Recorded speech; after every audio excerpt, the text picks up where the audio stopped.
Saya Aida. Saya Nadia. Hari ini kita nak belajar tentang emosi. Angkat tangan kalau kamu pernah rasa gembira bila bermain dengan kawan. Hati rasa seronok. Kawan-kawan di rumah, bagaimana? Rasa gembira tak?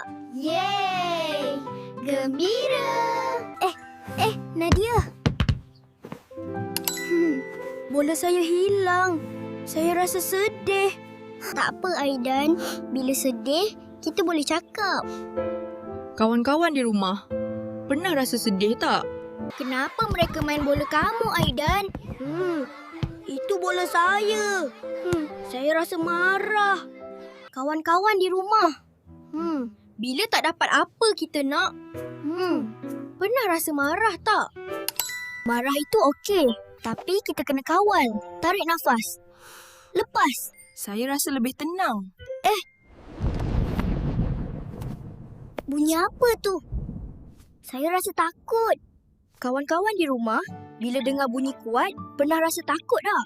Tak apa, Aidan. Cikgu ada. Kita selamat. Nadia, sila ke hadapan kelas untuk baca. Saya malu. Tak apa, cuba sikit-sikit.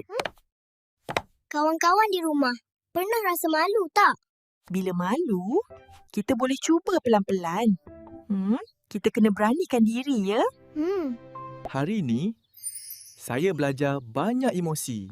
Ada gembira, ada sedih, Ada marah. ada takut dan ada malu. Semua emosi ni. Tak salah. Yang penting, kita tahu apa yang kita rasa. Dan beritahu orang dewasa, kawan-kawan di rumah, emosi apa kamu rasa hari ini? Jumpa lagi.